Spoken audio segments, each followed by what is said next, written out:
আজকে একটা দৃশ্য দেখে খুব কষ্ট লেগেছে। বাংলাদেশে পাবনাতে আল্লাহর কোরআনের প্রায় 150 কপি আগুনে পুড়ে গেছে। যে দুর্বৃত্তরা আগুন দিয়েছে, কোথায় দিয়েছিলেন জানি না, কিন্তু কোরআন শরীফ পুড়ে গেছে। আপনার কপালেও আগুন লাগবে। আশা করছি তওবা করে ফিরে আসবেন। যদি হঠকারিতা করেন আপনি জাহান্নামী, এটা লিখে নিতে পারেন। আল কোরআন হুজ্জাতুল লাকা ওয়া আলাইকা। কোরআন কারো পক্ষে সাক্ষী হবে অথবা বিপক্ষে সাক্ষী হবে। আমরা কোরআনের পক্ষে সাক্ষী চাই না বিপক্ষে? বলেন বলেন। পক্ষে যদি সাক্ষী নিতে চান, কিয়ামতের দিন দুইটা বিষয় সুপারিশ করবে আল্লাহর সামনে দাঁড়িয়ে, কোরআন শরীফ আর সিয়াম। দুইটার সুপারিশই আল্লাহ কবুল করবে। কিন্তু সুপারিশ পাওয়ার যোগ্যতা তো আপনার থাকা লাগবে। কথা বলেন না কেন? রব্বুল আলামিন বলেন, ইয়াউমাইযিন লা তানফাউ শাফাআতু ইল্লা মান আযিনা লাহুর রহমান ওয়া রাদিয়া লাহু কওলা। সূরা তাহার 109 নম্বর আয়াতে এসেছে, সেই দিন সুপারিশ কাজে লাগবে না ওই সমস্ত মানুষের জন্য যাদের জীবনের উপরে আমার আল্লাহ রাজি নেই এবং যাদের কথা শুনতেও আমার আল্লাহ রাজি ছিল না। আপনার জন্য যদি নবী পর্যন্ত কিয়ামতের দিন আল্লাহর দরবারে দাঁড়িয়ে বলেছে একে মাফ করে দেন, কোরআনও যদি বলে, সিয়ামও যদি বলে, হবে না যতক্ষণ পর্যন্ত আপনার প্র্যাকটিক্যাল লাইফের উপরে আল্লাহ রাজি না হবেন। কি কিছু বুঝলেন? আমি আমার 33 বছর বয়সের দিকে তাকিয়ে ভাবা লাগবে, আমি যা করেছি আমার উপরে আল্লাহ রাজি আছে কিনা জিজ্ঞাসা করা লাগবে না।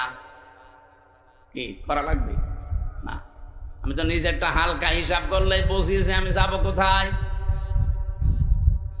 আমার নিজেরটা যেমন আমি এখন হালকা বুঝেছি, আপনারটা আপনি বোঝেন না। নিজের দিকে তাকিয়ে বলেন তো, আপনি কি আসলে মাপ পাওয়ার মতো যোগ্যতায় আছেন? 2 নাম্বারটা তো আরো কঠিন, রাদিয়াল্লাহু কাওলা।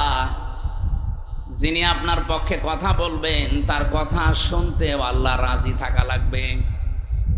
আমি আপনার পক্ষে আন্দাজে কথা বললে তো হচ্ছে না। আপনার ভেতর বাহির সব জানা আছে কার? যিনি বিচার করবেন ওই বিচারকের যদি সব জানা থাকে তখন সাক্ষীর প্রয়োজন হয়। আল্লাহর বিচারে আর পৃথিবীর এই বিচারে পার্থক্য এইটাই, ইয়ারাফুল মুজরিমুনা বিসিমাহুম ফায়ুখাযু বিন-নাওয়াসি ওয়াল আকদাম। জবান ছেড়ে বলেন, ফাবিআইয়ি আলা'i রাব্বিকুমা তুকাদ্দিবান।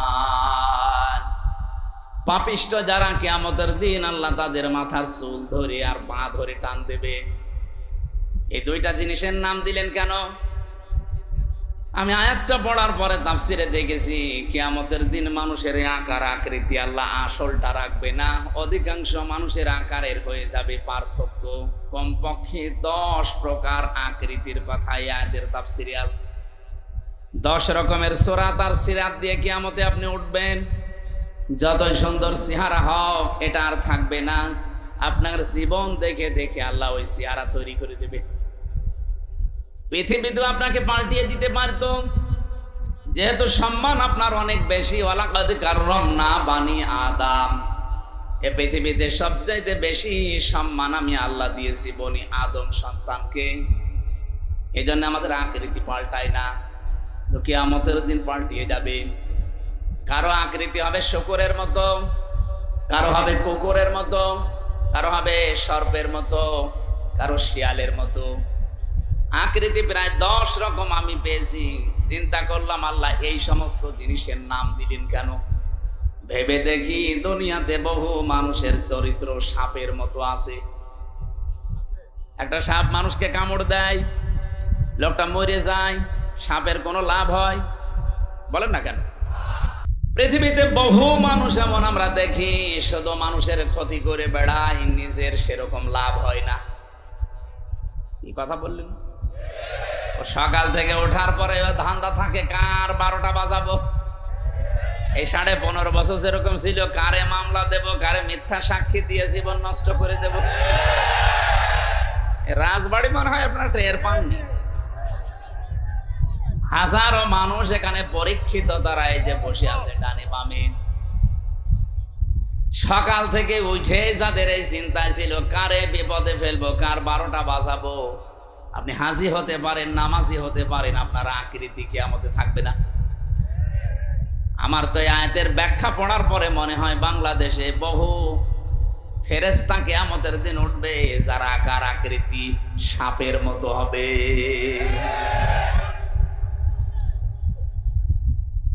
কিছু মানুষের আকার হবে কুকুরের মতো।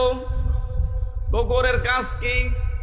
আপনি 2টা কুকুরকে খাবার দেবেন পাশাপাশি, একটাকে চা দিয়েছেন, ও সারা দিন খেলেও শেষ হবে না, এরপরও দেখবেন পাশেরটায় হামলা দেয়।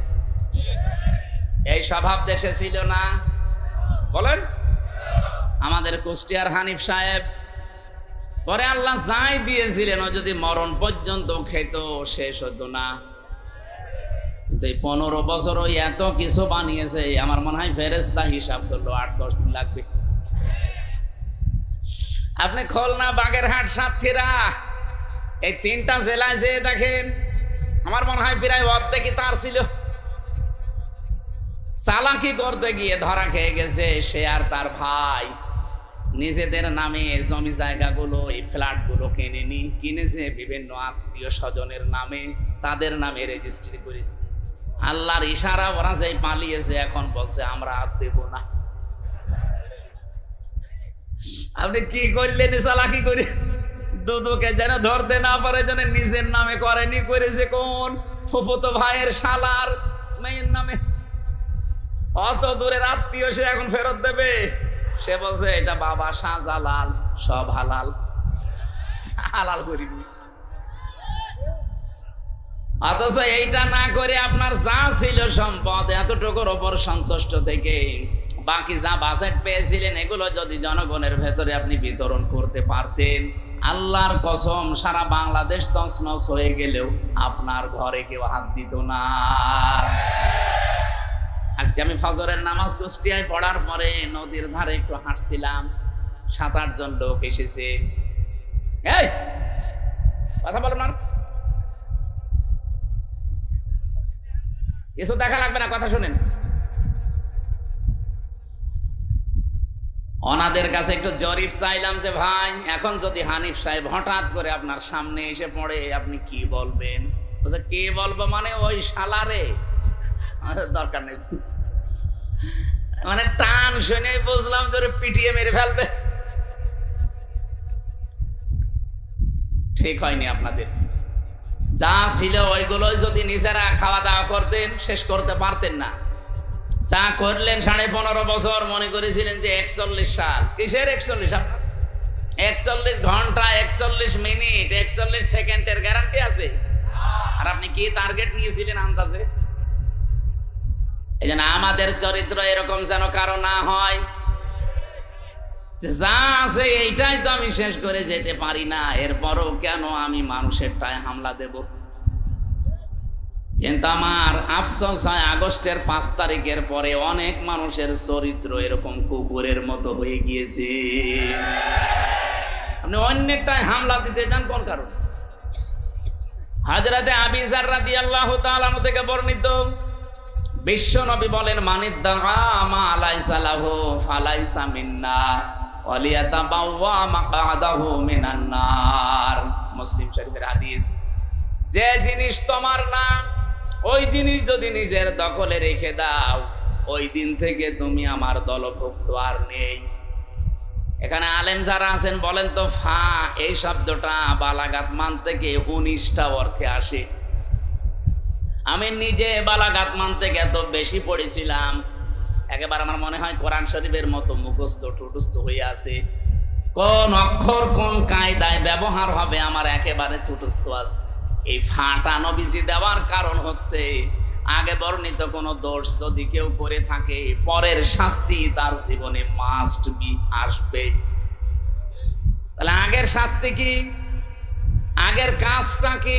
মানিদ্দাআ মা লাইসা লাহু, যে জিনিসের মালিক আপনি না, ওই জিনিস যদি আপনি জোর করে নিজের দখলে নিয়ে নেন, প্রথম শাস্তি হচ্ছে ফালাইসা মিন্না, আপনি নবীর উম্মত আর নেই। বলেন তো বাংলাদেশে কত মানুষ নবীর উম্মত থেকে বের হয়ে গেছে? যারা গিয়েছেন এখন যদি তারা বলেন হুজুর আমার বাবা মরে গেছে, জানাজা পড়িয়ে দেন, কবরে দেন, এটা মিথ্যা কথা হবে না? আপনার বাবা তো নবীর উম্মতই নেই। এক কথা বলে না কেন? আমি তো বিসমিল্লাহি ওয়া আলা মিল্লাতি রাসূলিল্লাহ বলে আপনার বাবাকে কবরে দেব কি করে মিথ্যা বলে? আল্লাহর নামেও আপনার বাবা ছিল না, রাসূলুল্লাহর দলেও ছিল না, তা আমি মিথ্যা কথা বললে আল্লাহ মেনে নেবে? আরো জোরে বলেন। এই জন্য এই ভণ্ডামিগুলো বাদ দেওয়া লাগবে। কিছু মানুষের বিশ্বাসী হয়ে গেছে, যা করি মরে গেলে যদি 10টা গরু আমার নামে জবাই হয় আমার জান্নাত ঠেকায় কে? মনে আছে জান্নাত ওর বাবা, ওই গরু জবাই করবে আর দিয়ে দেবে। বিশ্বনবীর আপন চাচা হযরতে আবু তালিব, এই হযরত বলে ফেললাম, এই লোকটা সম্মানিত মানুষ। এই আবু তালিব লোকটা যেদিন মারা যাবে, নবীজি নিজে তার মাথার কাছে বসলেন, বুখারী শরীফের হাদিস। ডাক দিয়ে বললেন, ইয়া আম্মি আবি তালিব, লা ইলাহা ইল্লাল্লাহ হাজ্জুল লাকা ইনদাল্লাহি ইয়াউমাল কিয়ামা। হে চাচা, জোরে বলা লাগবে না, শুধু আস্তে করে আমার কানের কাছে মুখ নিয়ে বলেন লা ইলাহা ইল্লাল্লাহ মুহাম্মাদুর রাসূলুল্লাহ বলার দরকার নেই, কারণ ওটা যে আমি নিজে আমি সাক্ষী দিয়ে দেব। কিন্তু আল্লাহর একাত্মবাদের শিক্ষা স্বীকৃতি আপনি একটু দেন, জোরে দেবেন না, শুধু আমার কানের কাছে মুখ নিয়ে বলেন, আমি শুনলেই হবে। কিয়ামতের দিন আমি আপনার গামছা দিয়ে টেনে নিয়ে আল্লাহর দরবার থেকে জান্নাতে দিয়ে আসবো। পাশে দাঁড়িয়েছিল আবু জেহেল আর আবু লাহাব, আবু সুফিয়ান। ডাক দিয়ে বলছে, নেতা পড়বা, সারা জীবন বাপদাদার ধর্ম অনুসরণ করলে এখন ভাতিজার এই নতুন ধর্ম অনুসরণ করে কলঙ্কিত হবা। মানুষ তোমারে কা পুরুষ বলবে, ভীরু বলবে, তোমার নামে বদনাম বের করবে যে ও মরার আগে বাপদাদার ধর্ম ছেড়ে দিল। আবু তালিব ওই দিন ডাক দিয়ে বলেছে, ভাতিজা মুহাম্মদ, আমি তোমাকে ভালোবাসি, কিন্তু এই কালেমাটা পড়তে পারলাম না, আমারে মাফ করে দিও। বলেন তো মাফ করার মালিক কে? বলেন বলেন। সঙ্গে সঙ্গে নবীজির মন খারাপ হয়ে গেল। ফেরেশতা জিবরাইল সূরা কাসাসের 56 নাম্বার আয়াতটা নিয়ে হাজির হয়ে গেলেন। ইন্নাকা লা তাহদি মান আহবাবতা ওয়ালাকিন্নাল্লাহা ইয়াহদি মান ইয়াশা ওয়া হুয়া আ'লামু বিল মুহতাদিন। এটা ইবনে কাসির তাফসিরে পাবেন। আল্লাহ পাক বলেন, ফেরেশতা জিবরাইল এসে বলে, হে নবী, হেদায়েত তো আপনার হাতে আল্লাহ দিয়ে দেয়নি যে যাকে ভালোবাসেন তাকে দিয়ে দেবেন। এটা আল্লাহ নিজের কাছে রেখেছেন, আর আল্লাহ ভালো জানে যে হেদায়েত দেওয়া লাগবে কারে। এই লোকটা আপনার চাচা, আল্লাহ জানে। এই ছেলে বসো, আবার গল্প করে।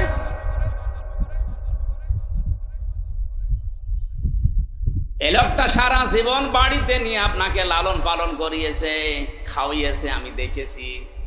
আপনি যে বারবার তাকে বললেন কালেমাটা পড়ো, জোরেও বলা লাগবে না, কানের কাছে মুখ নিয়ে বলো, তাও লোকটা পড়ে নাই। এই জন্য আমি আল্লাহ তাকে মাফও করি নাই।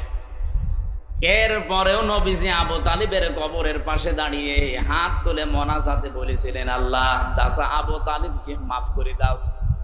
সঙ্গে সঙ্গে জিবরাইল এসে বলে, হে নবী হাত নামান। কার জন্য হাত তুলেছেন? মা কানা লিন-নাবিয়্যি ওয়াল্লাযীনা আমানু আইয়াস্তাগফিরু লিল মুশরিকিন ওয়ালাউ কানু উলি কুরবা মিন বা'দি মা তাবায়্যানা লাহুম আন্নাহুম আসহাবুল জাহিম। সূরা তাওবা 11 নাম্বার পারার 4 নাম্বার পৃষ্ঠার 4 নাম্বার লাইনের 113 নাম্বার আয়াতে আছে। এটাও ইবনে কাসিরে পাবেন। হে নবী, কার জন্য আপনি হাত তুলেছেন? এই লোকটা আপনার চাচা, আল্লাহ জানে। কিন্তু লোকটা তো মুশরিক, কোন নবীর জন্য, কোন ইমানদারের জন্যও জায়েজ নেই। আল্লাহ শুধু নবীর নাম বলতে পারতেন, ওয়াল্লাযীনা আমানু দিয়েছেন। কিয়ামত পর্যন্ত কোন ইমানদারের জন্য এটা জায়েজ না, উচিত না, শোভনীয় না কি যে কোনো মুশরিকের জন্য আল্লাহর কাছে ক্ষমা চাবে, যদি ওইটা আপনার নিকট আত্মীয় হয়। রাজবাড়িবাসী বিবেক যদি থাকে একটু খাটান, যে নবী জীবনে কোনোদিন হাত তোলা লাগে নাই, শুধু মনের ভেতরে কামনা আসলেই কবুল হয়ে গেছে, এরকম হাদিস শোনেননি?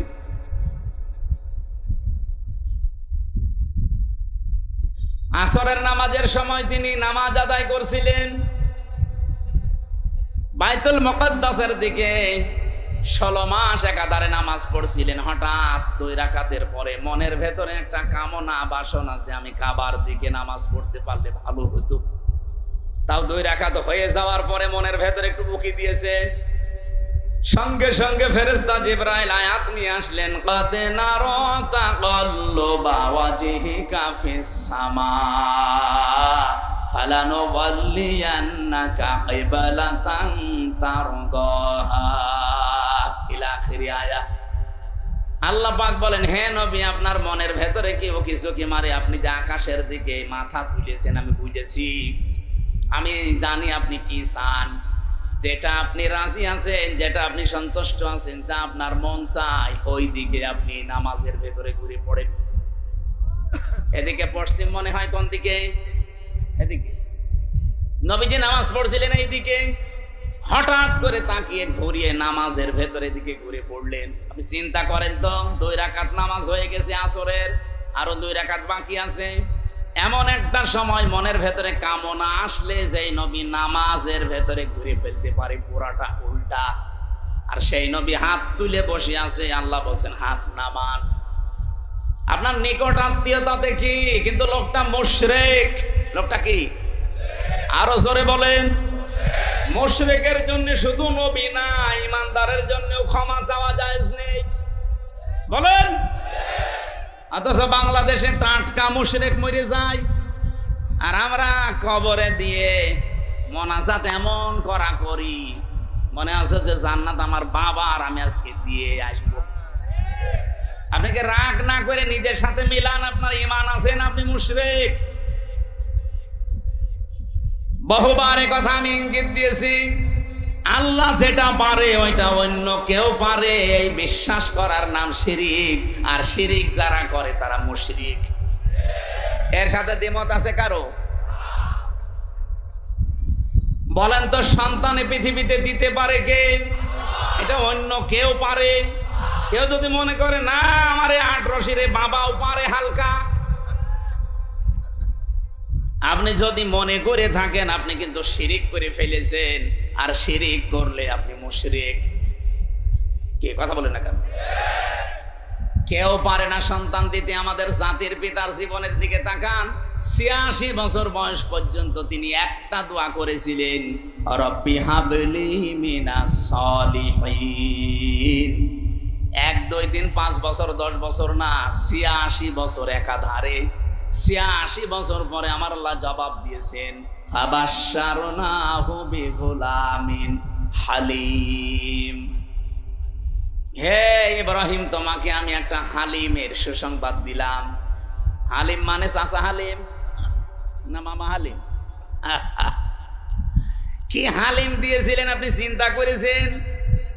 কি ধৈর্যের পরীক্ষায় আমার আল্লাহ দোয়ার জবাব দিলেন। 1 2 বছর 5 বছর বিয়ের পরে না, 86 বছর পর এমন হালিম আল্লাহ দিয়েছিলেন। ফালাম্মা বালাগা মাআহু সায়া ক্বালা ইয়া বুনাইয়া ইন্নী আরা ফিল মানাম আন্নী আযবাহুকা ফানজুর মাযা তারা। সন্তান যখন 14 বছর বয়স বাবার সাথে একটু চলাফেরা করতে পারে, এই যে হালিমের ব্যাখ্যাটা বোঝার জন্য আমি বলছি, এদিকে তাকান। আপনি যদি একেবারে 1 1.5 বছর 2 বছরের ছেলে মেয়ের কথা বলতেন, তাহলে এত মায়া মহাব্বত জন্মাতো না। কারণ 13 14 15 বছর বয়সের সন্তান নিয়ে বাবা মা একটা আশা করে যে রে আমি এই জায়গায় পৌঁছিয়ে দেব। এই কথা বলেন না কেন? বাবার হাতে কামে একটু লাগে, এরকম একটা ভালো সময় পেছনে পেছনে সব সময় থাকে, বিভিন্ন কাজে কামে লাগানো যায়। এমন সময় আল্লাহ পরীক্ষা দিলেন যে সন্তান জবাই করো, স্বপ্নে দেখালেন। প্রশ্ন আসতে পারে, হযরতে ইব্রাহিম নবীকে আল্লাহ সরাসরি আদেশ না দিয়ে স্বপ্ন দেখালেন কেন? কি মানে সরাসরি বলতে পারতেন না ইব্রাহিম সন্তান জবাই করে ফেলো? পারতেন না? বলেন বলেন, কেন জবাই করার জন্য স্বপ্ন দেখানো লাগবে? হযরতে ইব্রাহিমকে আমার আল্লাহ স্বপ্ন দেখিয়েছিলেন এই জন্য, আল্লাহর ইচ্ছা ছিল না যে ইসমাইল জবাই হবে না, আল্লাহর ইচ্ছা ছিল যে আমি এই জবাই পর্যন্ত ইব্রাহিমকে নিয়ে আসতে চাই। এই জন্য স্বপ্নে তিনি এই সিস্টেমটা, ক্রাইটেরিয়াটা দেখিয়েছিলেন যে এইভাবে এইভাবে এইভাবে করে অন্তত গলা পর্যন্ত ছুরি নিয়ে যাও, জবাই হয়ে যাবে এ পর্যন্ত আমি আল্লাহ চাইনি, আমি চেয়েছি তুমি আসলে জবাই করার মতো মন তৈরি করেছো কিনা। কোরবানির শিক্ষাই তো এটাই, যার 20 দিন পরে আসতেছে, এই শিক্ষা ভালো কাজ আমি বানালাম এটা। বলেন বলেন, এই ভালো কাজের কথা ব্যাখ্যা করতে গেলে আপনার কাছে আমি খারাপ হয়ে যাই। আমার মনে হয় নবীজি যদি এখন এই ভালো কাজের ব্যাখ্যা দিত, এ রাজবাড়িতে বহু শয়তান এমন আছে নবীকেও গালি দিত। এই কথা বলেন না কেন? আমি কি বানিয়ে ব্যাখ্যা বলবো আপনার সামনে? 1500 বছর আগে এইভাবেই ব্যাখ্যা করা ছিল নবীর পক্ষ থেকে। যুগে যুগে সাহাবায়ে কেরাম যারা তাফসীর কারক তারা এইভাবেই লিখেছেন যে যালিকুম খায়রুল লাকুম, এইটাই ভালো কাজ। আমি আপনি না বুঝলে কি হবে? সাহাবীরা এই আয়াতের ব্যাখ্যা বুঝেছিল কি? হযরতে মুআয আর মুআবিসের দিকে তাকান, তারা মাত্র 11 বছর আর 13 বছরের ছেলে, তারা এটা যে ভালো কাজ, আল্লাহর জমিনে জিহাদ করা, দিন কায়েমের জন্য সর্বাত্মক চেষ্টা করা, এটা যে ভালো কাজ, বয়স হয়নি, মাপে যায় না, তারপরও তারা চেষ্টা চালিয়েছে। আর আমাদের বয়স হয়ে গেছে, মাপ হয়ে গেছে, পরিবেশ তৈরি হচ্ছে, এরপরও বলছে না ও ঝামেলায় আমি নেই। ঝামেলা মনে করেন আপনি? এইটাই ভালো কাজ। এই ভালো কাজে জাতি যতদিন না বুঝবে ততদিন কপালে কাঙ্ক্ষিত শান্তি আসবে না। কারণ আমার হাকামা বিহি আদালা, যারা কোরআন দিয়ে বিচার ফায়সালা করে, তারা ন্যায় বিচার করে। যেহেতু এই 54 বছরে আমরা কোরআনের বিচার দেখি নাই, দেখেছেন? আরো জোরে বলেন না। কোরআনের বিচার যদি দেখতে পেতেন, আমি একটা হাদিস পড়ছিলাম, মান রা মিনকুম মুনকারান ফালিয়ুগাজ্জিরহু না, মান ক্বারাল কুরআনা ফাস্তাযহারাহু ফাহাল্লা হালালাহু ওয়া হাররামা হারামাহু আদখালাহুল্লাহুল জান্নাহ। নবীজি বলেন, যে ব্যক্তি কোরআন পড়ে আর কোরআনকে ইজহার করার জন্য চেষ্টা করে, ইজহার মানে অনেকেই বলে যে ইজহার মানে স্পষ্ট করা। কে বলেছে আপনাকে? আধুনিক ব্যাখ্যা এজাহার মানে বিজয় করা, এজাহার মানে দাঁড় করানো, প্রতিষ্ঠা করা, কায়েম করা। 33টা অর্থ বের হয় এই শব্দ থেকে। আমরা যদি কোরআন পড়ি আর কোরআনকে যদি এজাহার করার জন্য, বিজয় করার জন্য যে যেখানে আসি ওখান থেকে চেষ্টা চালাই, তাহলে কি হবে? পরবর্তী শব্দে আল্লাহর নবী বলেন ফাহাল্লা হালালাহু ওয়া হাররামা হারামাহু, হালালকে হালাল জেনে যদি ছেড়ে দেয় আর হারামকে হারাম জেনে যদি ছেড়ে দেয়, হালালকে হালাল জেনে আঁকড়িয়ে ধরে আর হারামকে হারাম জেনে ছেড়ে দেয়, ও ভাইরা, যতদিন কোরআনের বিধান কায়েম দামে এই দেশে না হবে ততদিন হারামকে হারাম জানার পরও আপনি ছাড়তে পারবেন না। এরকম জায়গা দেশে নেই। মাদ্রাসার যারা প্রিন্সিপাল, ভাইস প্রিন্সিপাল, জিজ্ঞাসা করেন তো, হারাম কাজ জানার পরও করা লাগছে। একটা বৈধ বিল বের করে নিয়ে আনবেন, কিন্তু বাবা শাহজালাল ঘুষ মামা দেওয়া লাগবে। আপনি কিন্তু জানেন যে ঘুষ দেওয়া হারাম, আপনার তাও দেওয়া লাগবে। মসজিদের জন্য টাকা বরাদ্দ হয়, ওই টাকা বের করতে হলে 2 লাখ টাকা দেবে, 50,000 ঘুষ দেওয়া লাগে। আপনি কিন্তু হারামকে হারাম জেনেও ছেড়ে দিতে পারছেন না, কারণ ইসলামের দেশে নেই। এক কথা বলে না কেন? এই জন্য যতদিন এই দেশে দিন কায়েম না হবে, যত বড় ফেরেশতা এই দেশে বাস করুক, ও হালালকে হালাল জেনে আঁকড়িয়ে ধরতেও পারবে না, হারামকে হারাম জেনেও ছেড়ে দিতে পারবে না। এজন্য কোরআন শুধু পড়লেই হবে না, কোরআন বুঝলেই হবে না, কোরআন মানলেই হবে না, কোরআন যেন মানুষ মানতে পারে সেই ব্যবস্থা করা লাগবে। আর এইটাই চেয়েছিলেন আল্লামা সাঈদী। উনি যতদিন কোরআন পড়েছিলেন ওনার একটা শত্রু বাংলাদেশে ছিল না, যতদিন কোরআন বুঝেছিলেন শত্রু ছিল না, যতদিন কোরআন মানুষের কাছে বুঝিয়েছেন শত্রু ছিল না। কিন্তু যখনই বলেছে এটা আমি এদেশের মানুষকে মানাতে চাই, তখনই উনি হয়ে গেছে রাজাকার। বলেন এর আগে কথা বোঝা লাগতো ভাই।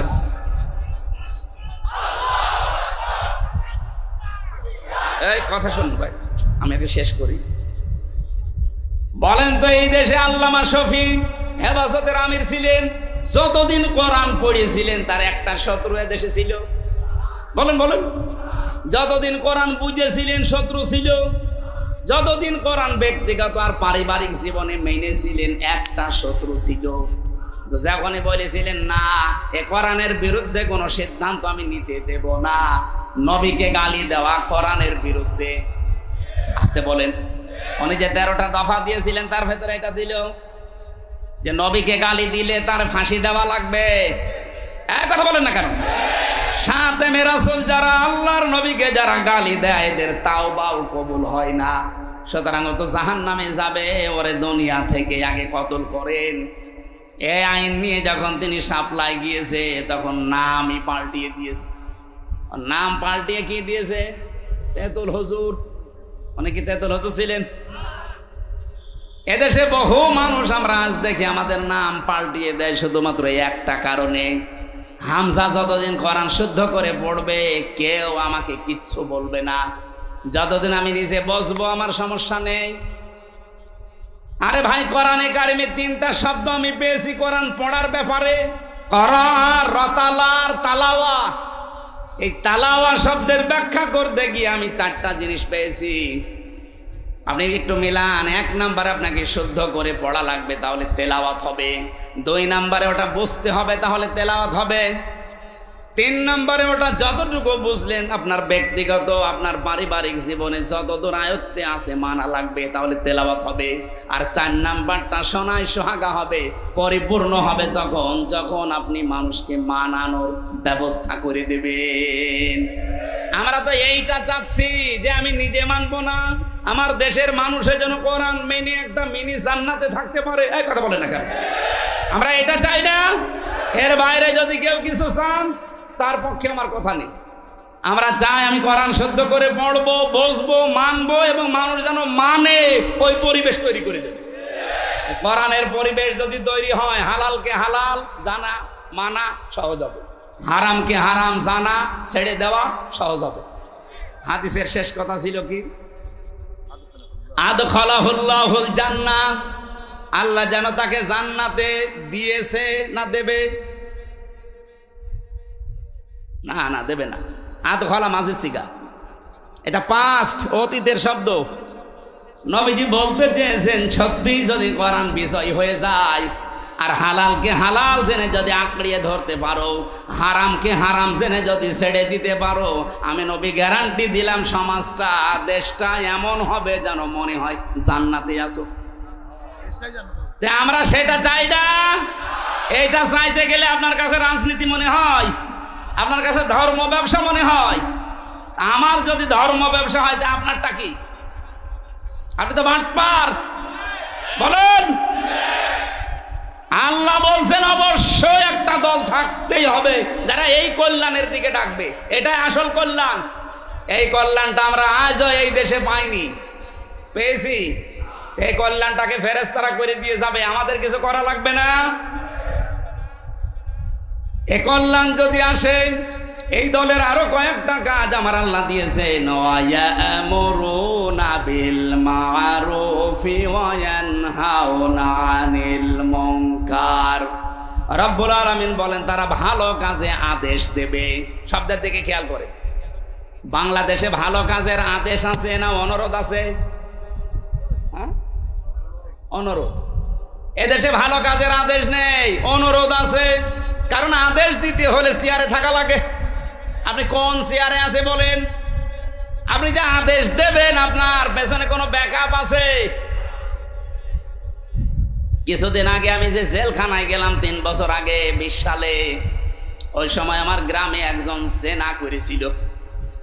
নারী পুরুষ দুইজনে বিবাহিত, ধরা পড়ে গেছে, সাক্ষী প্রমাণও আছে। আমার কাছে গ্রামের লোকজন বসে, হুজুর ফতোয়া দেন, কি করব? ফতোয়া দিলাম যে কোরআনে বর্ণিত বিবাহিত হয়ে গেলে তাদের পাথর মেরে মেরে ফেলা লাগবে। সঙ্গে স্যার বলে যারে, আর যদি অবিবাহিত হয় তাহলে 80টা বেত মারা লাগবে। এটা আমি বানালাম। বলেন বলেন, সূরা নূরের ভেতরে আছে। এখন এই বিধান পর্যন্ত শেষ।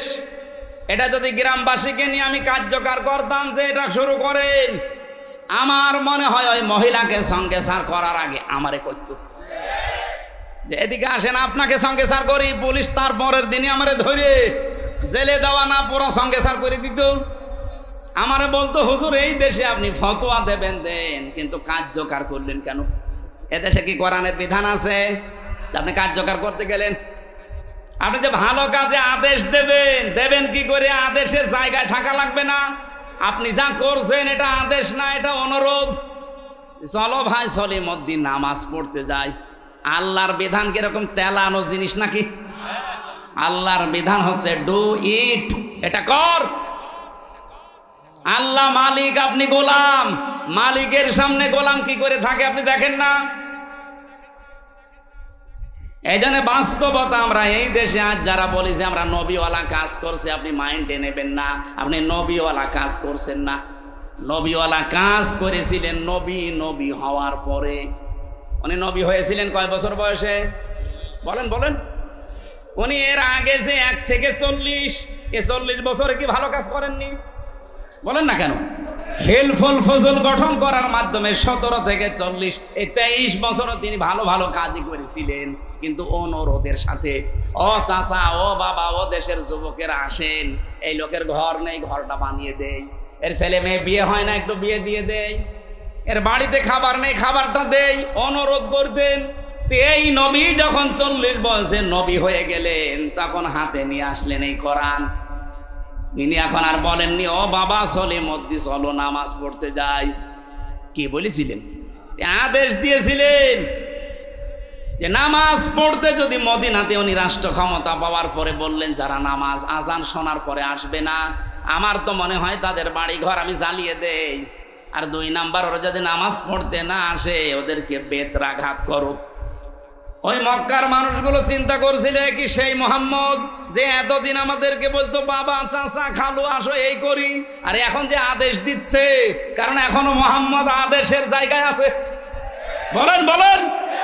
এই দেশে তো দল একটা থাকতেই হবে, যেই দল সৎ কাজের আদেশ করবে।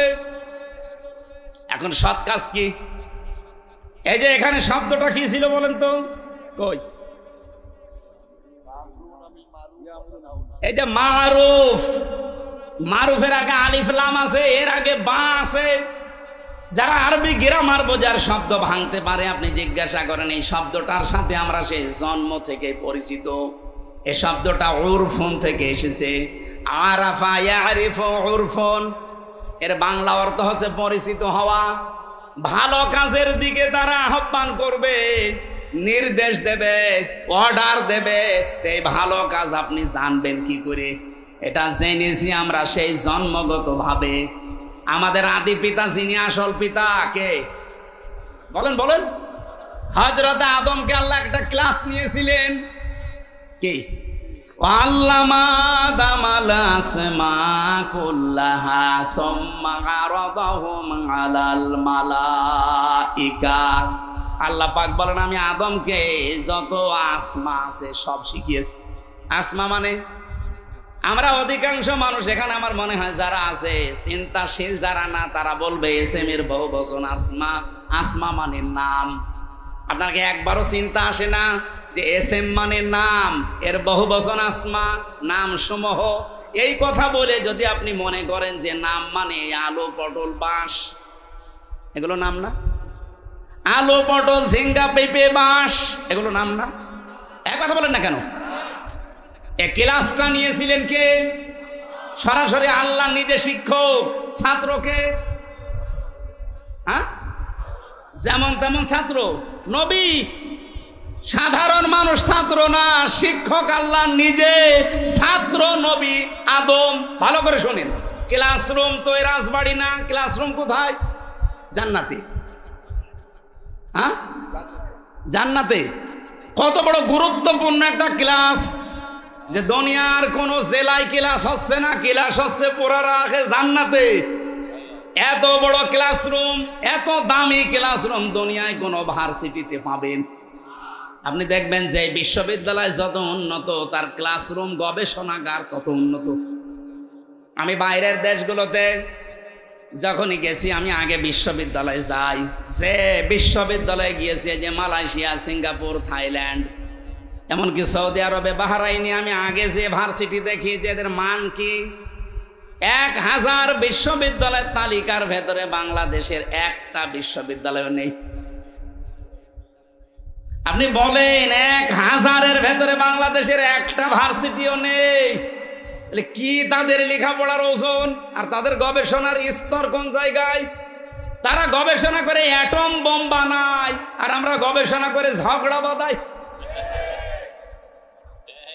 এই যে পানি খাওয়া লাগবে একটা গ্লাসে, কোনোদিন চিন্তা ভাবনা করে একটা গ্লাস বানাতে পেরেছে? আপনি কি বানান? আপনি জিকির বানান, তো জিকির কোরআন হাদিসে নেই। জিকির আপনি বানিয়েছেন। আপনি গবেষণা করে একটা সই বানান, এই সই দিয়ে কাপড় চোপড় সেলাই করে একটু লজ্জাস্থান ঢাকা যাবে। এই কথা বলে না কেন? কি বানিয়েছেন আপনি বলেন?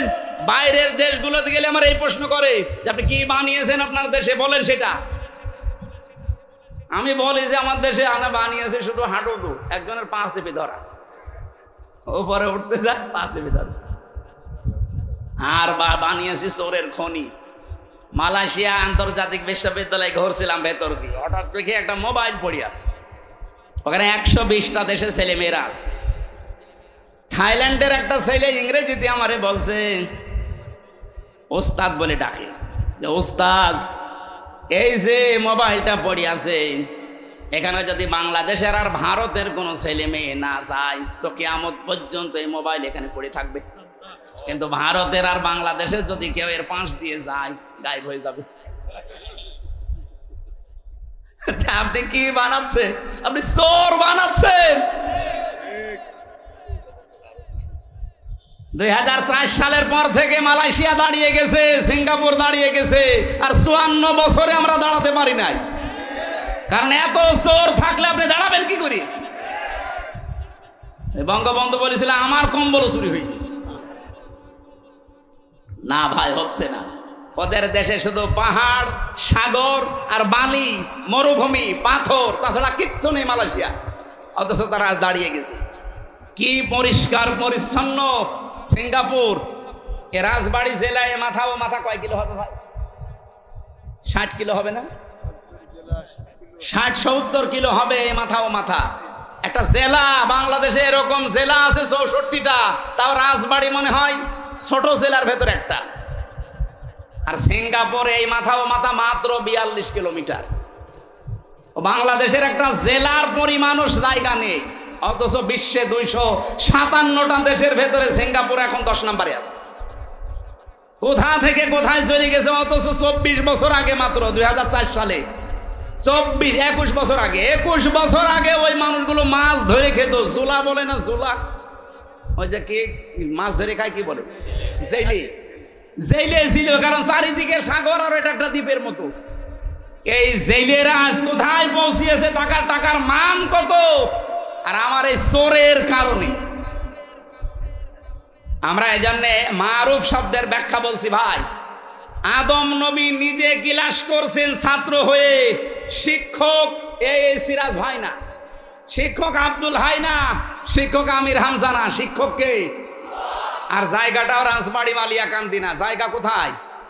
আপনার কি একবারও মনে এসেছে যে এত বড় একটা গুরুত্বপূর্ণ ক্লাসে, যেখানে আল্লাহ শিক্ষক, নবী একজন ছাত্র, জায়গা ক্লাসরুম জান্নাত।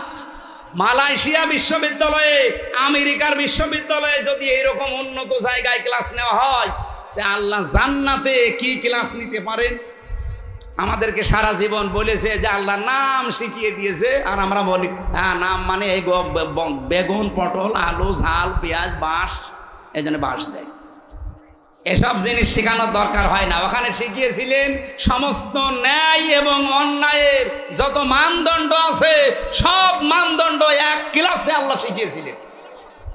এই জন্য আদম নবীর সন্তান হিসাবে আমরা লেখাপড়া যদি কেউ নাও করি, তাও কোনটা ন্যায় কোনটা অন্যায় এটা আমরা অটোমেটিক জানি, কারণ এই ক্লাস করেছি আমরা আদম নবীর সাথে জান্নাতে। আদম নবীর সাথে জান্নাতে মানে ওয়াইজ আখাযা রাব্বুকা মিন বানি আদামা মিন যুহুরিহিম যুররিয়াতাহুম, স্মরণ করো ওই সময়ের কথা যখন আদম নবীর পৃষ্ঠদেশ থেকে তার সন্তানদেরকে আল্লাহ বের করেছিলেন। যে সন্তানদের ভেতরে আমরা নেই, আরো জোরে বলেন। বাবা হিসাবে উনি ক্লাস করেছিলেন, সন্তান আমরা সবাই তার পিঠের ভেতরে ছিলাম। এই যে যুহুরিহিম, তার পিঠের ভেতরে আমরা ছিলাম। এই জন্য ওই ক্লাসে যত ভালো ভালো কাজ, যত মন্দ কাজ সবাই এক ক্লাসে আল্লাহ আমাদেরকে শিখিয়ে দিয়েছেন। এই জন্য দেখবেন দুনিয়ায় আসার পরে কেউ যদি লেখাপড়া নাও করে, জ্ঞান অর্জন নাও করে, তাও কিন্তু জানে যে এটা ভালো এটা মন্দ, এটা তাকে জানিয়েছে কে? ও কোন দিন জেনেছে? ওই ক্লাসে। কোন দিন বলেন বলেন? ওই জান্নাতের ওই ক্লাসে আপনারা জেনে এসেছি। আল্লাহ সেই কথাটাই বলছেন, ওয়ায়ামুরুনা বিল মারুফ, তারা ভালো কাজে আদেশ দেবে। আর ভালো কাজে কতগুলো ভালো কাজের ভেতরে এক নাম্বার ভালো কাজটা আমি কিন্তু বলেছি না, বলি নাই? সুতরাং এই ভালো ভালো কাজ আপনাকে একটা একটা করে কোরআন থেকে বের করে আদেশ দেওয়া লাগবে।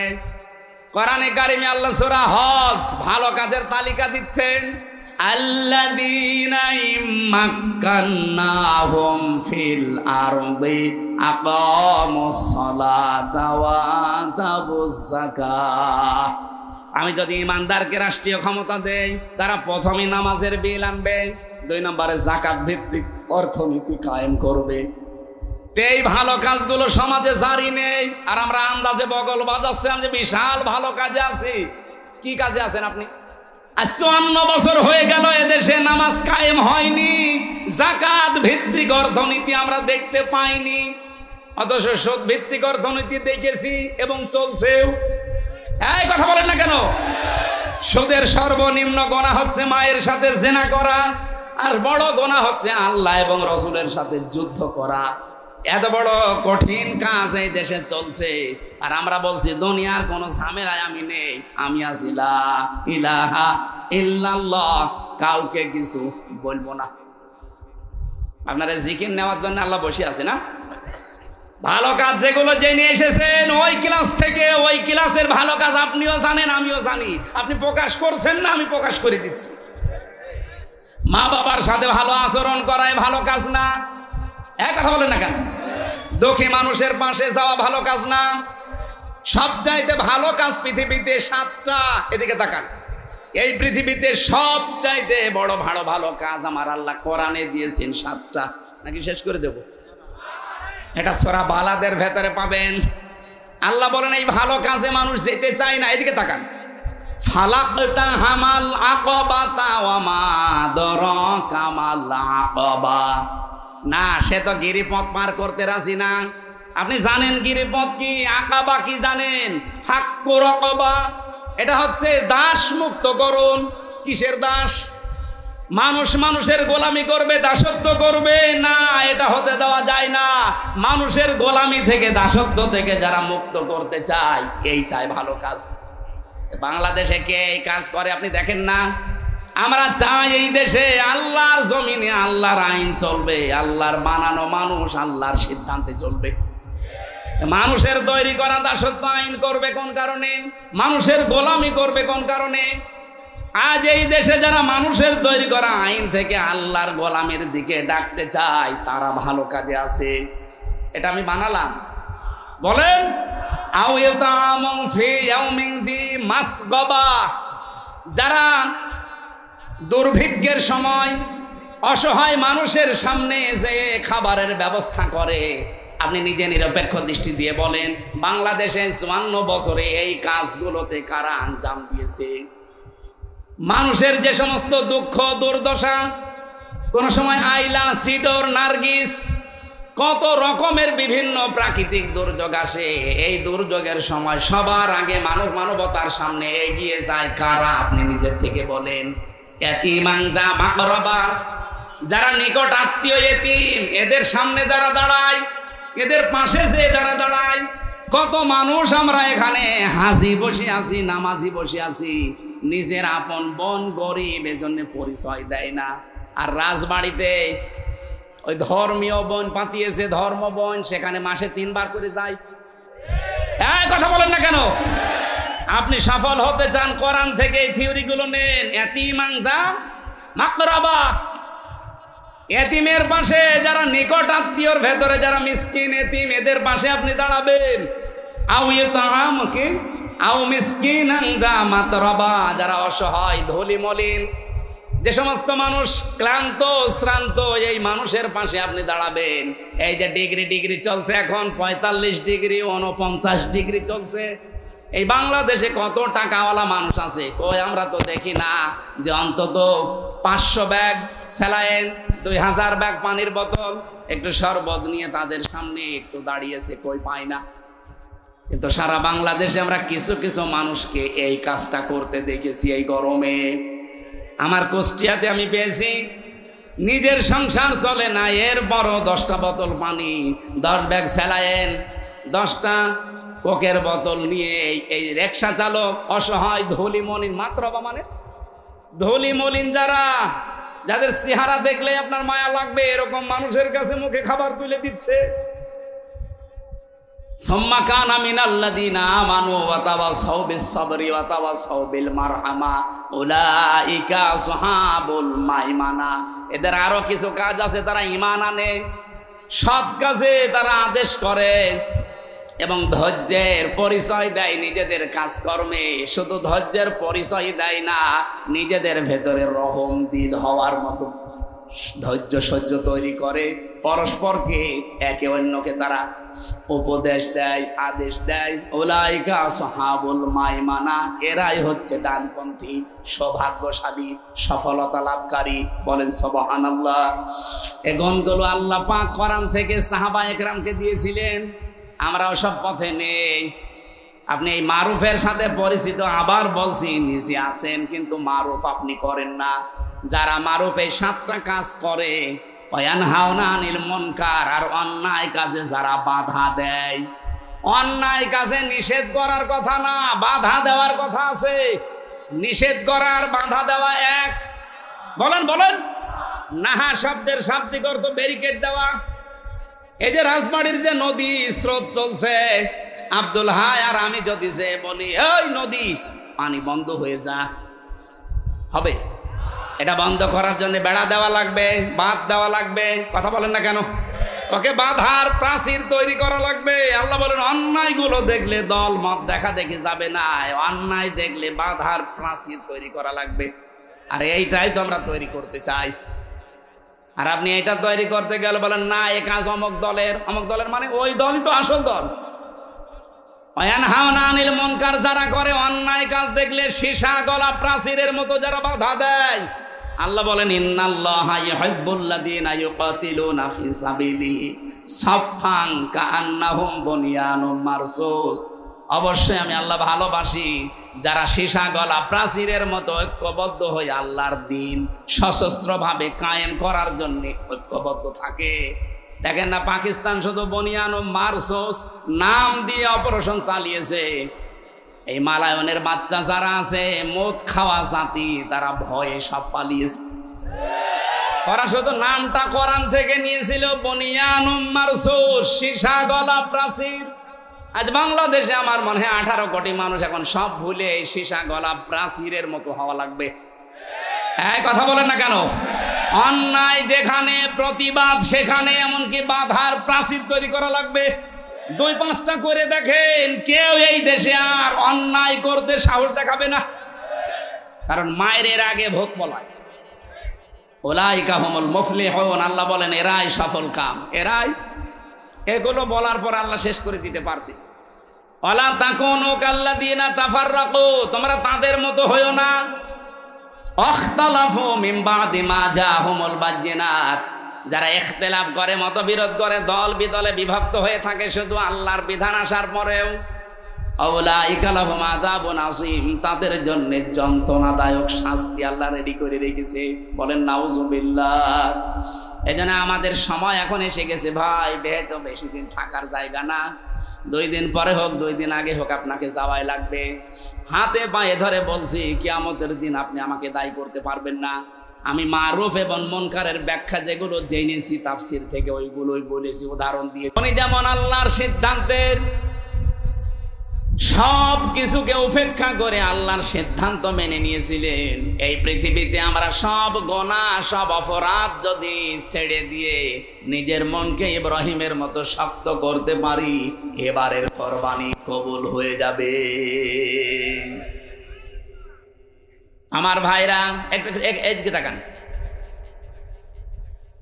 স্বপ্নে তিনি দেখিয়েছিলেন, এই কারণে হযরত ইব্রাহিমও চিন্তা করেছেন, কি গো আমার সন্তান, আমি আল্লাহর হুকুম পেয়েছি জবাই করে ফেলবো, কিন্তু না, আল্লাহ যে গোলামিন হালিম দিলেন, কেমন হালিম এটা আমি দেখবো। একে আসলে হালিম না চাচা হালিম? চাচা হালিম বিক্রি হয় না বালি এখান দিয়ে? মামা হালিম? মামা চাচা হালিম না, এ গোলামিন হালিম। তিনি পরীক্ষা করার জন্য বললেন, ইয়া বাতি ফাল মা তোমার সাতাজিদুনি ইনশাআল্লাহু মিনাস সাবিরিন। আমি স্বপ্নে দেখলাম তোমাকে জবাই দেব, এখন তোমার রায় বলো। হযরত ইসমাঈল এমন হালিম ছিলেন, তিনি ডাক দিয়ে বলেছেন, হে আমার সম্মানিত পিতা, যা আদিষ্ট হয়েছেন আপনি পালন করেন, আপনি আমাকে ধৈর্যশীলদের মধ্যে পাবেন। শুধু ধৈর্যশীল পাবেন, তাহলে সবের বলতেন, তিনি সাবিরিন বলেছেন বহু বছর। তাফসিরে ফি জিলালিল কোরআন সাইয়্যিদ কুতুব লিখেছেন, তিনি সাবিরিন বললেন কেন? এই কারণে তিনি সাবিরিন বলেছিলেন, কারণ সবের বললে নিজের ভেতরে একটা আমিত্ব, অহংকার আসতে পারে যে আমি শুধুমাত্র ধৈর্যশীল। এরকম পরীক্ষা দুনিয়ার কেউ দিতে পারে না।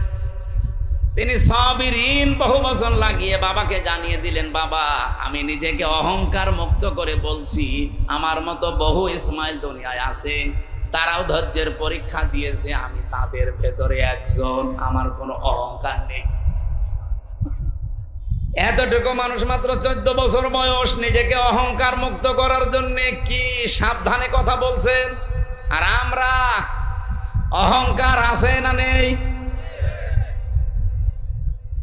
যে যখন চেয়ারে থাকে সে তখন গিয়ারে থাকে। এই যে আমি চেয়ারে আছি, আমি কিন্তু গিয়ারে আছি। হাই সাহেব চেয়ারে আছে, উনিও এখন গিয়ারে আছে। শওকত সাহেব এখন চেয়ারে আছে, উনিও গিয়ারে আছে। মনে করছে চেয়ার থেকে আর নামা লাগবে না, অথচ আমরা যখনই চেয়ারে বসেছি, চেয়ার আমাদেরকে জানিয়েছে, হামজা বেশিক্ষণ না, 1-1.5 ঘন্টা। এই কথা বলছেন এখন। এরপরেই কিছুক্ষণ পরে তাহাজ্জুদের নামাজ শুরু হবে, এরপরে ফজরের নামাজ আরো গুরুত্বপূর্ণ। সুতরাং সারা রাত না, চেয়ারের মেয়াদ মাত্র 1.5 ঘন্টা।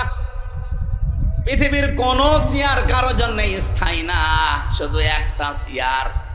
ওয়াসিআ কুরসিয়ুহুস সামাওয়াতি ওয়াল আরদ ইলা আখিরি আয়া।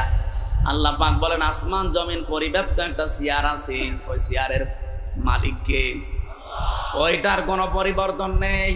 তাছাড়া দুনিয়ায় যত দামি চেয়ার হোক, যত বড় চেয়ার হোক, চেয়ারে যারা বসবে এ কথা মনে করে যেন বসে যে আমারে নামা লাগবে।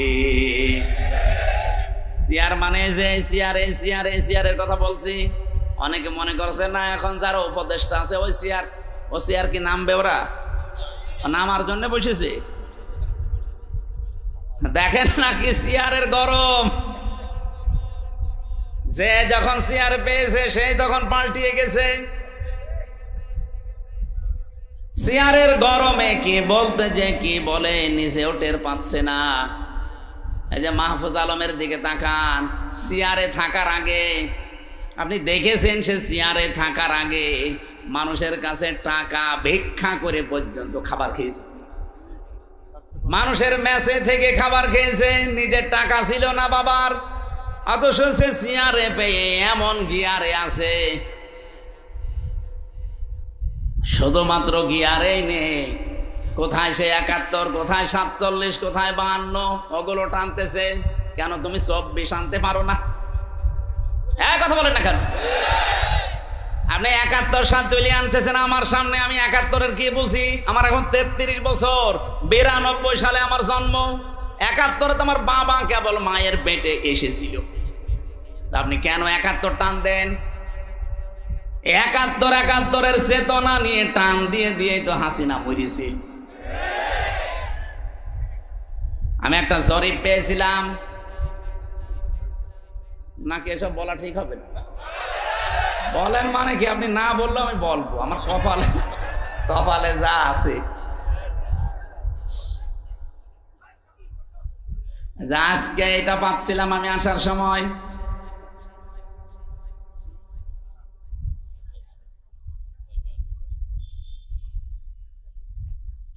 মনে হচ্ছে রওশনের সাথে হয়ে গেছে, হবে না।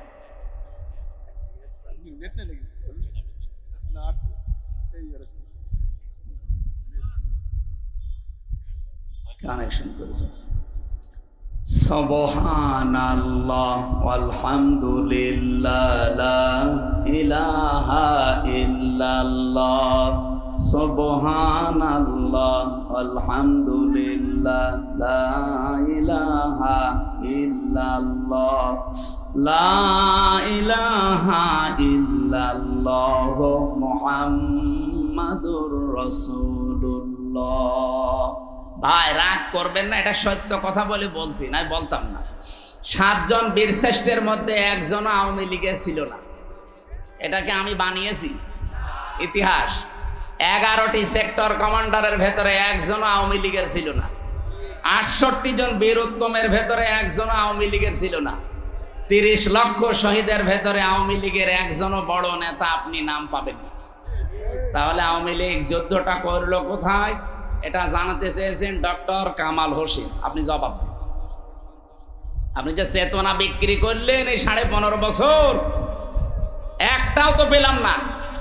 এমনকি মুক্তিযুদ্ধ বিষয়ক মন্ত্রী যারে দিয়েছে অকর্মা মুজাম্মেল, আকমা না অকর্মা মুজাম্মেল, সেই লোক নাকি মুক্তিযোদ্ধা না, ভুয়া মুক্তিযোদ্ধা।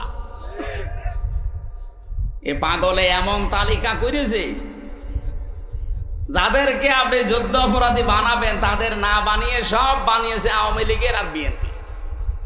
আরে ভাই, আপনি যদি জামাতের 1000 দিতেন তাও এ দেশের মানুষ বলতো এটা ঠিক আছে। জামাতের মাত্র দিয়েছে 37 জন, তাও 13 জন মরে গেছে। অকর্মা মোজাম্মেল রে শুধু এই মন্ত্রণালয়ে বসিয়ে শুধু খাওয়িয়েছে, কোনো কাজ ছিল না। কোন কারণে ওরে বসিয়েছিল আল্লাহ জানে, আর যে পালিয়েছে ও জানে। আমার কথা শোনেন, বাস্তবতা কিন্তু এইটাই। চেয়ারে থাকলে আপনি গিয়ারে থাকতে পারেন না। পৃথিবীর কোন চেয়ার যেহেতু স্থায়ী না, ইসমাইল নবী এইটার ইঙ্গিত দিয়েছিলেন সবিরিন বলে। হে বাবা, আমি অহংকার মুক্ত থাকতে চাই। কারণ কোন মানুষের ভেতরে যদি যাররা পরিমাণ অহংকার তৈরি হয়, জান্নাত তার জন্য হারাম। কি সচেতন ছিলেন তারা অহংকারের ব্যাপারে। এত বড় কঠিন পরীক্ষায় অবতীর্ণ হতে যাচ্ছেন, তারপরেও তিনি নিজেকে বাঁচিয়েছেন। ইনশাআল্লাহু মিনাস সাবিরিন, এতটুকু বললেও হয়েছে তো। এর আগে তিনি জুড়ে দিয়েছেন সাতা জিদনি, সিন লাগিয়ে দিলেন কেন? সিন সাফা কদ লাম এরকম 13টা অক্ষর আছে। এই 13টা শব্দ যদি কোনো সেন্টেন্সের আগে আসে, অর্থ হয় খুব তাড়াতাড়ি।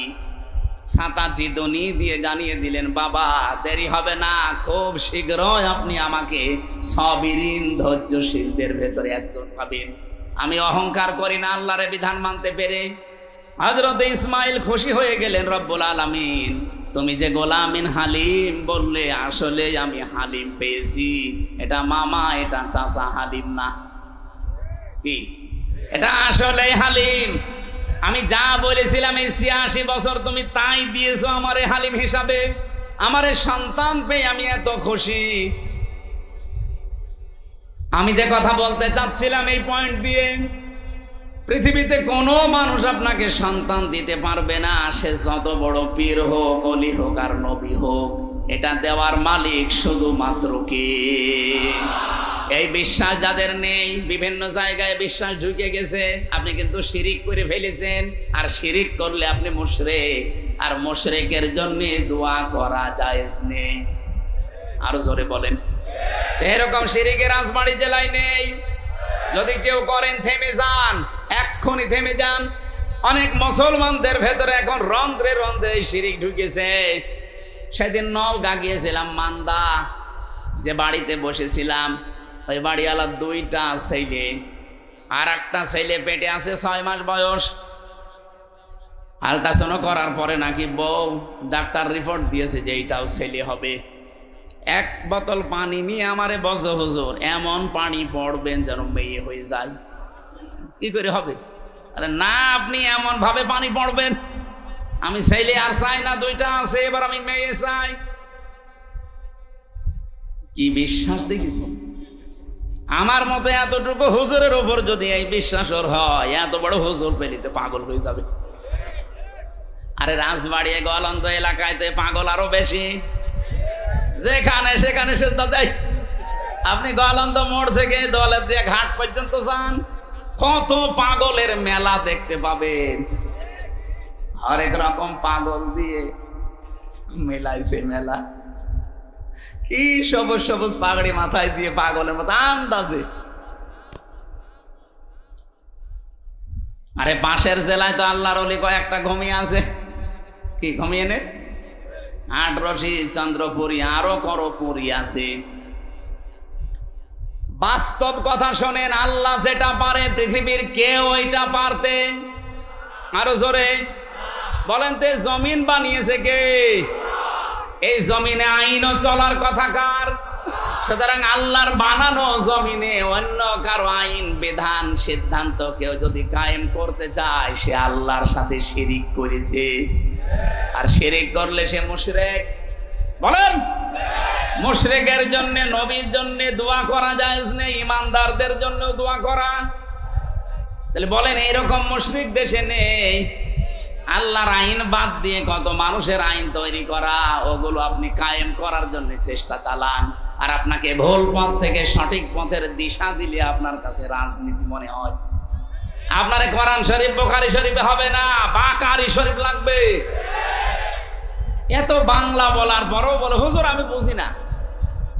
শিরিকের চাইতে আর কি বলে বোঝানো যায় বলেন? আপনি বানানো জমিন আল্লাহর, আপনার বাবা বানিয়েছে জমিন। একটা চাউল বানাতে পারেন? তামাম দুনিয়ার সব বিজ্ঞানী মিলে একটা ডিম বানাতে পারবে? বানিয়েছে যিনি, সিদ্ধান্ত দেওয়ার মালিকও তিনি। আলা আলাহুল খালকু ওয়াল আমরু। এই আয়াতের পুরা বিরুদ্ধে চলে আসে দেশে বহু মানুষ। সুতরাং আজকে থেকে সাফ কথা বলছি, যারা আল্লাহর আইনের বাইরে আছেন, মানুষের তৈরি করা আইন এই জমিনে কায়েম করার জন্য চেষ্টা করেন, দল করেন, যাই করেন, আপনি কিন্তু শিরিক করছেন। আপনি যদি আমার বাবাও হন, আপনার মতো বাবার জানাজা পড়া, কবরে দেওয়া জায়েজ নেই। কারণ মুশরিকের জন্য দোয়া করা নবীকে আল্লাহ নিষেধ করেছে। আলাউ কানু ওলি কুরবা, যদিও এটা আপনার নিজের নিকট আত্মীয় হয়, তারপর আপনি করবেন না। নবীর দোয়া যদি আল্লাহ ফেরত দেয়, হামজার খবর আছে? বলেন বলেন। সুতরাং আপনি বিসমিল্লাহি ওয়া আলা মিল্লাতি রাসূলিল্লাহ বললেই হয়ে যাবে? পুরাটা মিথ্যা কথা হবে। এই জন্য যে জিনিস আপনার না, ওইটা যারা দখল করে নিজের আয়ত্তে রেখে দিয়েছেন, ওইটা ফেরত দেওয়া লাগবে। এলাকায় কারা এই চরিত্রের আছেন, তারা কালকেই লোকের জিনিস ফেরত দেবে। কারা কারা দেবেন হাত তোলেন তো। একজু কাঁটটা মারি খেয়েছো।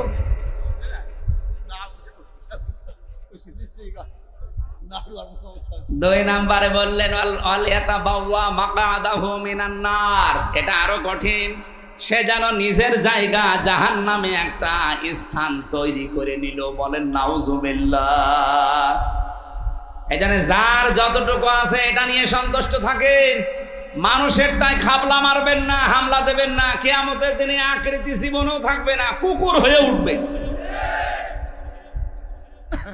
আমার ভাইরা, আমি আর নিচে নামলাম না। যে কথা তুলেছিলাম, কিয়ামতের দিন যদি আপনি আল্লাহর সামনে দাঁড়ান আর নবী যদি আপনার পক্ষে কিছু বলে, এতে আপনার কিন্তু যোগ্যতা থাকা লাগবে। এমনকি শুধু প্র্যাকটিক্যাল লাইফের ওপরে না, রাদিয়াল্লাহু কওলা, আপনি যে কথাবার্তারা বলেন ওই কথার উপরও রাজি থাকা লাগবে। কার? আরো জোরে বলেন। এই জন্য এমন জীবন তৈরি করা দরকার যেন কোরআন আমার পক্ষে সাক্ষী দেয়। আল কোরআনু হুজ্জাতুল লাকা ওয়া আলাইকা। কোরআন কিয়ামতে হয়তো কারো পক্ষে সাক্ষী দেবে অথবা বিপক্ষে সাক্ষী দেবে। আজকের ময়দানে আমরা এসেছি এমন কিছু কথা বলতে চাই, শুনতে চাই, মানতে চাই যেন কোরআন আমার পক্ষে সাক্ষী দেয়। বলেন আমিন। যারা আজকের এই ময়দান তৈরি করেছে, যেহেতু শুধুমাত্র মুসলমানদের জন্য আপনারা সাজাননি, এই বালিয়াকান্দি নাম শুনে বোঝা যাচ্ছে এলাকায় অমুসলিমরা আছে, আছে না? সুতরাং অন্য ধর্মেরও যারা আছেন ওয়েলকাম জানাচ্ছি, আসেন, কোরআনের কাছে আসেন। এটা শুধু আমাদের না, হাদা বায়ানুল লিন্নাস, মানুষ পদবাচ্যে যারা বিবেচিত সবার জন্য আল্লাহ কোরআন দিয়েছে। সেদিন যশোরে কলেজের এক অধ্যাপককে বলেছিলাম যে স্যার, আপনি তো বিসিএস ক্যাডার, সুনীল দত্ত, আপনি তো হিন্দু মানুষ, আপনাকে আমি মুসলমান হতে জোর করি না, কিন্তু আপনাকে আমি আহ্বান জানাই আমার ধর্মীয় গ্রন্থ কোরআন শরীফ একটু বুঝে বুঝে পড়বেন। আপনি বাংলায় পড়েন, ইংরেজিতে পড়েন, যে ভাষা আপনার ভালো লাগে পড়েন, কিন্তু একটু বুঝে পড়বেন। দেখি 3 মাস পরে আল্লাহরে বান্দা মুসলমান হয়ে গেছে। এই জন্য কোরআন শরীফ কি শুধু আজকে এলাকার মুসলমানদের জন্য আয়োজন? সবার জন্য আসেন। আশা করছি মন যদি আপনার থাকে আল্লাহ আপনাকে হেদায়েত দিয়ে দেবে। তো মন থাকা লাগবে, মন না থাকলে হামজার বাপ এসে ওয়াজ করলো আপনার কিছুই হবে না। গিরিশচন্দ্র সেন, নরসিংদী বাড়ি, শিবপুরে, এই লোকটা কোরআন শরীফ এত বেশি পড়েছিল, এত বেশি লিখেছিল, এত বেশি বুঝেছিল, তার জীবনী পড়েন, সে তাফসীর পর্যন্ত লিখেছে, শুধু বঙ্গ অনুবাদ না। আমি মালয়েশিয়া বিশ্ববিদ্যালয়ে কয়েকদিন আগে গিয়েছিলাম। এই গিরিশচন্দ্র সেনের তাফসীরটা ওই দেশে ইংরেজিতে করা আছে। যে লোকটা তাফসীর লিখেছে, আপনি চিন্তা করেন, আলেমদের বলেন এক একটা শব্দের একাধিক অর্থ জানা লাগবে, শব্দ ভাঙার যোগ্যতা থাকা লাগবে। উসুলে তাফসীরের মূল নীতি প্রায় 13টা থেকে 15টা। এই 15টা মূল নীতি তার জানা লাগবে, না তো তাফসীর করতে পারবেন না। একটা শব্দের যদি একটা অর্থ জেনে তাফসীর করতে যান, ভুল করে ফেলবেন। একাধিক অর্থ আপনার আয়ত্তে থাকা লাগবে। যে এই শব্দটা যেখানে অ্যাপ্রোপ্রিয়েট হয়, যেখানে খাটে, যে জায়গায় সেট হয়, ওই জায়গায় স্থান কাল পাত্র ভেদে আপনাকে সেট করা লাগবে। এই যে দরাবা মানে মারা, দরাবা মানে বলেন দরাবা মানে সফর করা, দরাবা মানে দৃষ্টান্ত দেওয়া, 33টা অর্থ আছে এই শব্দটার। এখন আপনি যদি শুধুমাত্র দরাবা মানে মারা জানেন, আপনি মারা অর্থ লিখে দিলেন, ওখানে হবে দৃষ্টান্ত দেওয়া, আকাশ পাতাল হয়ে যাবে অর্থ। কথা বলেন না কেন? এমনকি শব্দটা উচ্চারণ করার সময়ও যদি আপনার সঠিক উচ্চারণ না হয়, তাহলে অর্থ আকাশ পাতাল হয়ে যায়। ইযা জাআ নাসরুল্লাহি ওয়াল ফাত, যখন আল্লাহর সাহায্য আসবে আপনি তখন বিজয় দেখতে পাবেন। কিন্তু এখন যদি আপনি নুন সাদ র নাসরকে নাসারা বলেন, নুন সিন র, ইযা জাআ নাসরুল্লাহি ওয়াল ফাত, যখন আসবে ঈগল পাখি তখন আপনি বিজয় পাবেন। কোথায় নুন সাদ র নাসর মানে সাহায্য, আর নুন সিন র নাসর মানে ঈগল পাখি। আকাশ পাতাল পাল্টিয়ে যাবে। শুধু অক্ষর পাল্টিয়ে গেলে যদি এত পরিবর্তন হয়, তাহলে কোন শব্দের অর্থ যদি আপনি পাল্টিয়ে ফেলেন, কি হতে পারে আপনার বলেন? অথচ এই হিন্দু বেটা পড়া কোরআন শরীফের কত বার পড়তে পারে আপনি বলেন? এখানে আব্দুল হাই সাহেব সহ যত আলেম আছে, আমি অন্তত গ্যারান্টি দিতে পারি একজন আলেমও হাত তুলে বলতে পারবে না যে পড়া কোরআন শরীফের প্রতিটি শব্দের অর্থ আমার জানা আছে। পারবে না। আমি পড়েছিলাম পড়াটা, কিন্তু আমার মনে নেই, আমার আবার স্টাডি করা লাগবে, দেখা লাগবে। আপনি বলেন সেই ছোটবেলা থেকে এর সাথে আমি লেগে আছি, তারপরও এখন পড়াটা আমি এই 33 বছর পর্যন্ত আয়ত্ত করতে পারি নাই। অথচ হিন্দু মানুষ কি পড়া পড়েছিল, কি বোঝা বুঝেছিল, কি লিখা লিখেছিল, পড়া কোরআন শরীফ দ্বারা আয়ত্তে আছে, তাফসীর যেহেতু লিখেছে, কিন্তু লোকটার মন ছিল না, এজন্য হেদায়েত পায়নি। মারা যাওয়ার পরে জানাজাও দেয়নি, কবরও দেয়নি, পুড়িয়ে ফেলেছে। কথা বলেন না কেন? আজকের এই ময়দানে যদি আপনার মন না থাকেন, আপনি যে ধর্মের লোকই হন, মানুষ তো আপনি, মন যদি আপনার না থাকে, একদিনের ওয়াজে তাফসিরে না, কিয়ামত পর্যন্ত গ্রামে যদি তাফসির হয়েও যায়, আপনার কিছুই হবে না ওই গিরিশচন্দ্র সেনের মতো। এই জন্য মন আগে তৈরি করেন। হ্যাঁ, কোরআনের সেই ক্ষমতা আছে, আপনাকে হেদায়েত দিতে পারে না? বলেন বলেন। আল্লাহর কোরআন যে আপনাকে হেদায়েত দিতে পারে, সে ক্ষমতা আছে। কোথায় পাবেন আপনি? যালিকাল কিতাবুল লা রাইবা ফীহ। এই যে কিতাবের আগে আলিফ লাম দিয়ে নির্দিষ্ট করে দেওয়া, এখানে বোঝাতে চেয়েছে এই আলিফ লাম দিয়ে পৃথিবীতে একটাই মাত্র কিতাব, যার ভেতরে ভুল নেই, সন্দেহ নেই, এবং হেদায়েত দেওয়ার একচ্ছত্র মালিকানা কোরআনকে আল্লাহ দিয়েছে। কোরআন পারে আপনাকে হেদায়েত দিতে, কিন্তু দেবে না।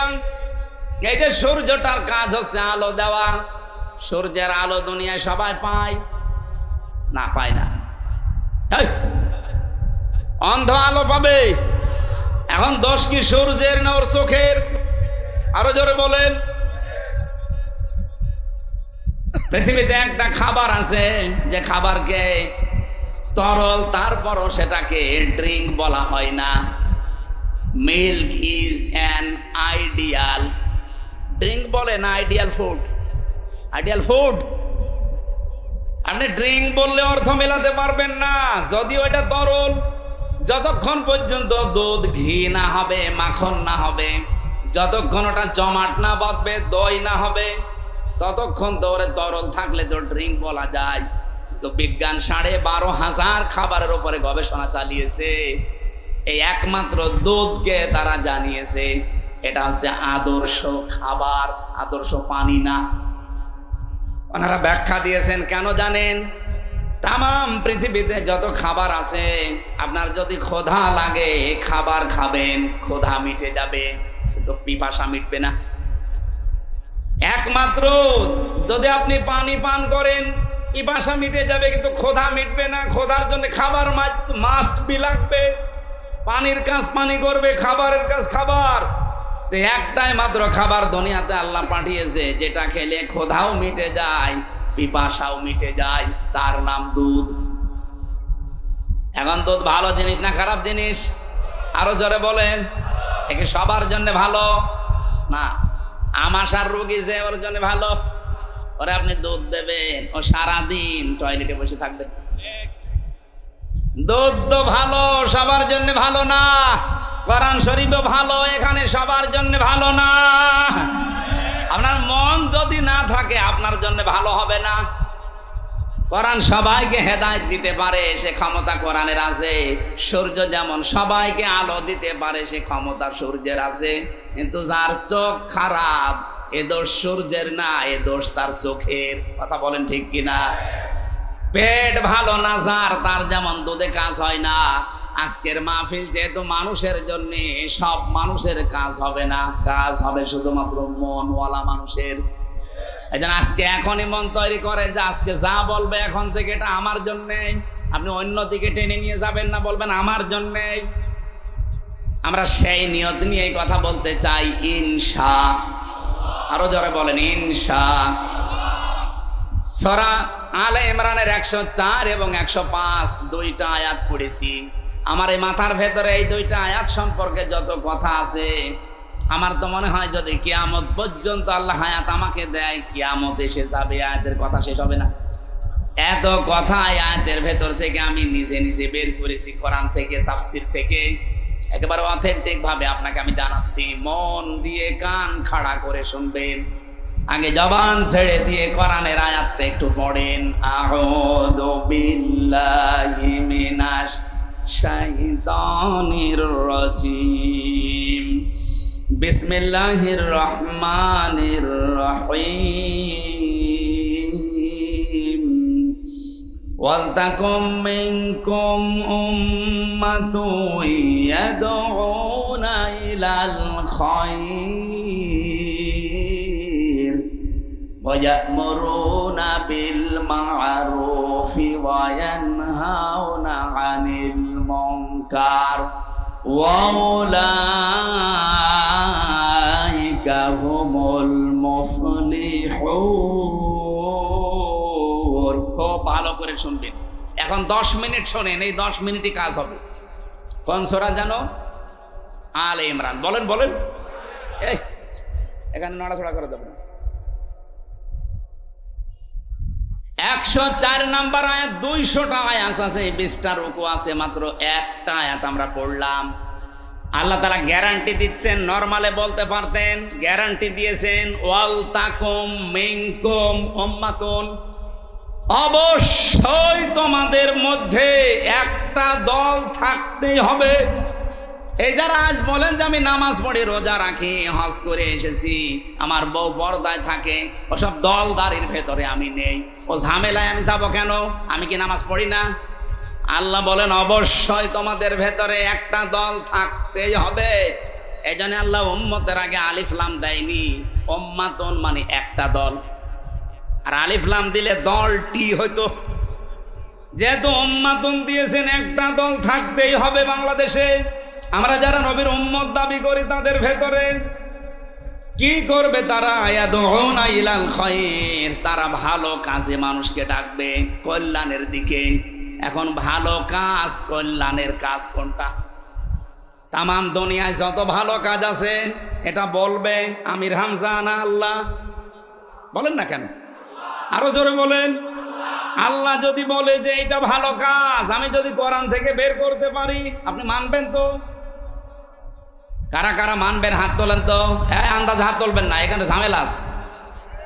দেখেন তো হাত তোলেনি কে? দেখেন দেখেন, ওই যে এক লোক হাত না তুলে বসে আছে, আমি জানিও মানবে না। তোলেন, হ্যাঁ তোলেন। সবুজ জামা তোলেন। আমার শওকত ভাই তুলেছে, হাত তুলে আবার নামিয়ে ফেলিস। ঠিক আছে, অসুবিধা, আলহামদুলিল্লাহ। এবার ভালো করে শোনেন ভাই, আমি তো বানিয়ে বলবো, আলেমরা আছে না, এখানে সমস্যা কি? এবার আমি বললাম না ক্লাসের মেন টাইম চলছে, এটা একেবারে নড়াচড়া না, আপনার নিচের দিকেও তাকাবেন। ও রাজবাড়িবাসী একটু খেয়াল করেন, ভালো কাজ কোনটা, সেদিকে মানুষকে ডাকার কথা নির্দেশ দিলেন। ইয়াদউনা ইলাল খায়র, এখানে খায়রের আগে আলিফ লাম দিয়ে আল্লাহ নির্দিষ্ট করে দিয়েছেন কাজটা। কোরআন শরীফের ভেতরে আমি ভালো কাজ পেয়েছি 500। কয়টা? বলেন বলেন। 500 ভালো কাজের ভেতরে একটা ভালো কাজের জন্য আল্লাহ নির্দেশ দিলেন। এটার ব্যাখ্যা আপনি সূরা সফের 10 নম্বর 11 নম্বর আয়াতটা একটু খোলেন। ইয়া আইয়ুহাল্লাযীনা আমানু হাল আদুল্লুকুম আলা তিজারাতিন তুনজিকুম মিন আযাবিন আলীম।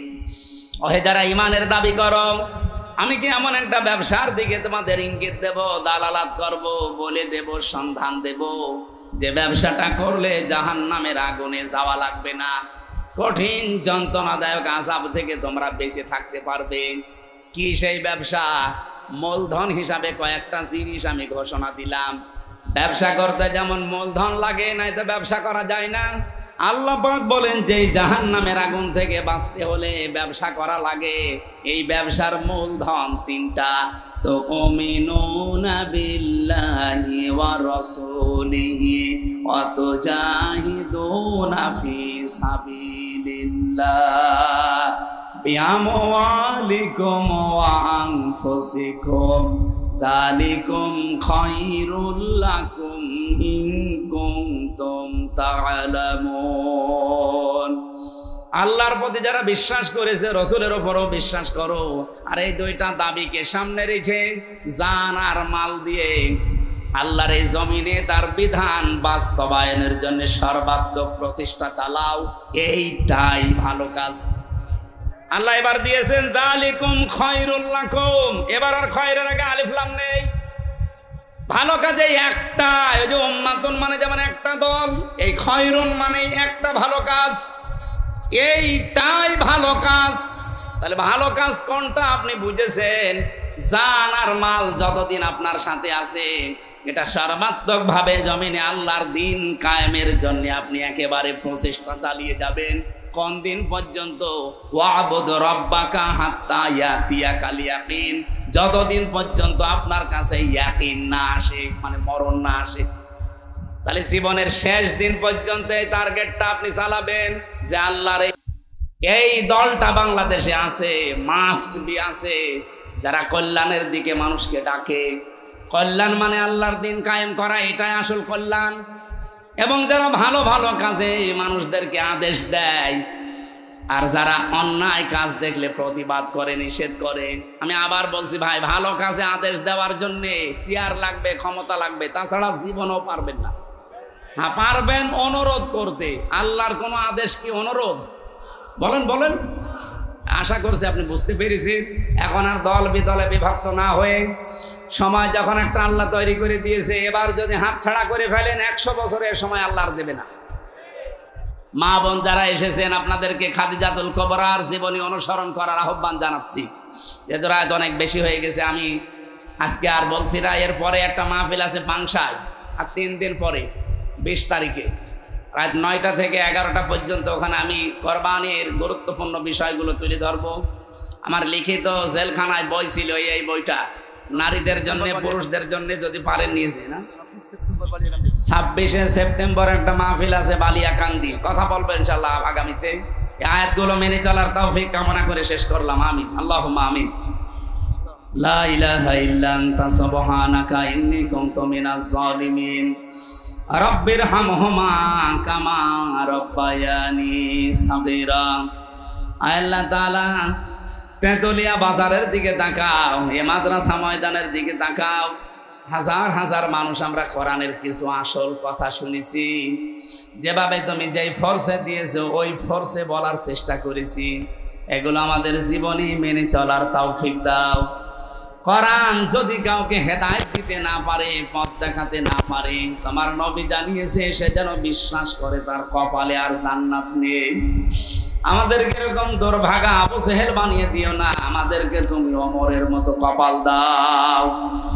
এই আয়োজনে যারা আনসাম দিলেন, এই স্বেচ্ছাসেবক জলছাড়া যারা কাজ করছে, যত মানুষ এই মাহফিলের জন্য শ্রম দিয়েছে, আল্লাহ তুমি এদেরকে দেখো, চেনো, এদেরকে মাফ করে দাও।